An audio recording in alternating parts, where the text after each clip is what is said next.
Hi, welcome to Dr. Costine's commentary. Today I want to talk about Plato.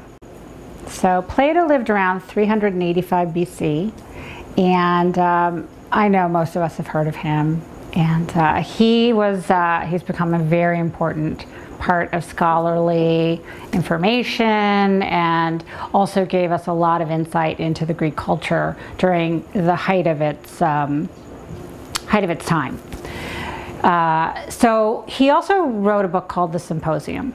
And when the Symposium is really studied and looked at from, a gay lens, you can see how he and his friends are talking about gay male love in a really beautiful way. And that's what this whole conversation is about. So we have a lot of insight into what classical Greece was like. It was very male-centric.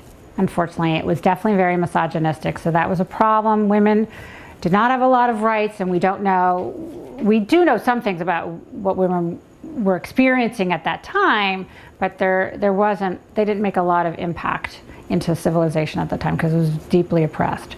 But gay men were revered and given a lot of space and opportunities to be themselves and to teach and to have influence on civilization. Plato did, as we know. So the Symposium, which is one of his most famous and important pieces of work, is about gay male eros. And one of the most interesting things that the book also talks about is they were talking about this difference between the goddesses, because during the classical Greek time, they, revered male gods and female goddesses. And they were all over throughout the whole spiritual ideology. And so they were talking, there was a very important goddess at the time that we've all heard of, or many of us have heard of, called Aphrodite. She became Venus when the Roman Empire took over. Aphrodite was the goddess of love. And Plato and his friends talk about how there was two different Aphrodites that was very important to them in their community. One was for heterosexual love and one was for gay love.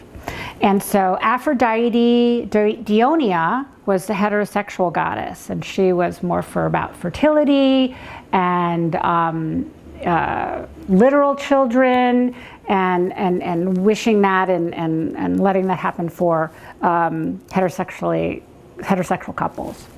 Then there was Aphrodite Urania, and she was the goddess for gay love. And she was more of a celestial nature. She talked about kind of the celestial aspects of gay male love and of gay love in general.